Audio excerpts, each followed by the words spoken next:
1944, le vote et les droits des femmes, obtenus par les femmes en France.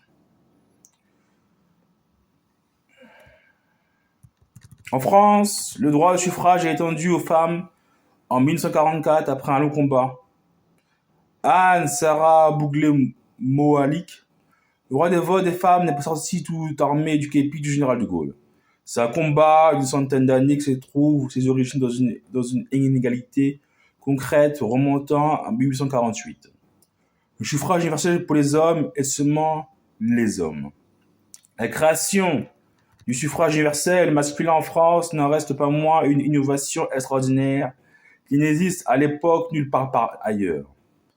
Alors que le pays était très hiérarchisé avec un pouvoir politique lié à la richesse, on met du jour au lendemain tout le monde sur un pied d'égalité. Les domestiques se retrouvent avec le même pouvoir d'expression politique que leurs maîtres, les personnes illettrées avec les savants. La hiérarchisation de la société repose également sur la séparation des sphères, masculines d'un côté, féminines de l'autre. Du fait de cette frontière, la question des droits politiques des femmes, si elle existe, est excessivement marginale. Néanmoins, quelques hommes politiques courageux la posent. Le député Victor Considérant au moment de la rédaction de la Constitution, ou encore Pierre Leroux en 1951, devant la Chambre des députés, provoquant le rire général. Les femmes qui militent en faveur de l'égalité politique comme Jeanne de Rouen sont vouées au même sort, la moquerie. La société alors n'est pas prête à entendre une revendication pour l'égalité entre les femmes et les hommes. Plusieurs facteurs qui interviennent sur un très long temps entraînent ce changement. Le régime politique s'ouvre davantage, le pays devient de plus en plus démocratique, la position des femmes dans le pays évolue au fil du temps, par l'enseignement obligatoire, leur place grandissant dans le monde du travail. Le vote des femmes en France est ainsi intimement lié à l'histoire de la République. Une première parenthèse suffragiste intervient en 1848, quand quelques femmes républicaines revendiquent les droits politiques. La vie politique s'étend sous le Second Empire, 1852 à 1870, puis les revendications féministes réapparaissent avec l'émergence de la Troisième République, 1870 à 1940. L'instauration de la démocratie ouvre le champ de la revendication de l'égalité. En parallèle, des militantes commencent à remettre en question leur minorité administrative. Elles veulent une évolution du Code Napoléon pour obtenir l'égalité des droits civils. Mais rapidement, la question des droits politiques se pose, portée par une jeune femme qui va incarner ce mouvement, Hubertine Auclair.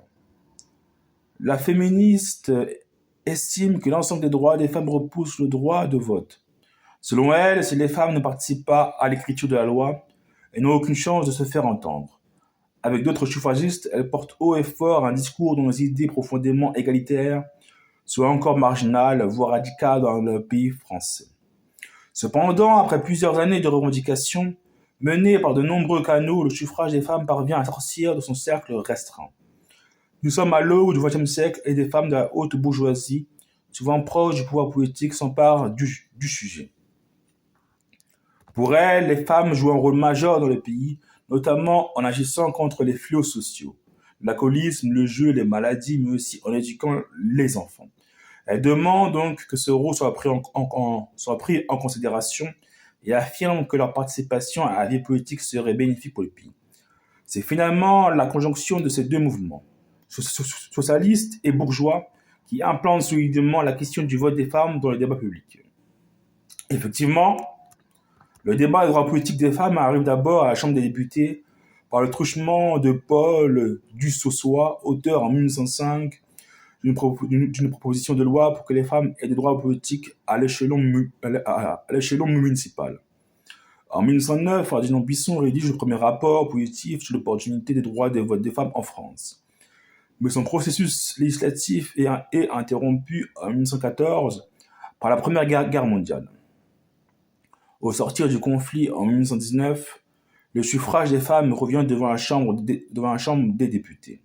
Après de longues discussions, un amendement proposant de donner l'égalité politique aux femmes à 21 ans et pour toutes les élections en plus de l'éligibilité est déposé. La Chambre adopte le texte avec une vraie majorité. Mais le Sénat le bloque et opte vis-à-vis du droit politique des femmes pour un attentisme latent jusqu'à l'effondrement de la Troisième République. Oui, en 1943, l'Assemblée provisoire remet le sujet des droits politiques des femmes à l'ordre du jour et obtient un vote favorable. Après des débats dans lesquels on retrouve tous les arguments des discussions de la Troisième République, l'ordonnance du 21 avril 1944 confirme ce vote, même si elle porte sur l'organisation globale de la France à la libération et non spécifiquement sur le droit des votes des femmes. Il faut avoir en tête que ce 21 avril 1944, la guerre n'est pas finie. Les préoccupations des Français à cette période sont donc assez éloignées du droit de suffrage. De plus, entre les rires de 1848 et l'ordonnance de 1944, la France a largement évolué ce droit politique des femmes. L'obtention de ce droit est perçue comme quelque chose de normal, presque une formalité. Un des grands arguments contre le suffrage des femmes était de dire qu'elles étaient indifférentes aux préoccupations politiques et qu'elles n'iraient pas voter. Puis, si elles ne se rendaient aux urnes, elles voteraient pour les extrêmes. Or, les deux enseignements de ce premier scrutin étudiés par des politologues sont que 1. Les femmes ont beaucoup voté et 2. Elles ont voté de manière plus modérée que les hommes. Tendance qui se confirmera pendant des dizaines d'années. Il s'agit d'un signal positif, mais encore faible. Pendant des années, les femmes ne représenteront en moyenne que 2% des députés.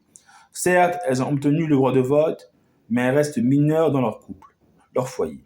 Le droit d'ouvrir un compte en banque ne leur est par exemple octroyé qu'en 1965. Compliqué dans ce contexte de rêver représentant de la République et de le devenir. Vive la France, vive les femmes, et vive la République, et vive l'égalité, qu'on soit homme ou femme. Vive la France, vive l'humanité.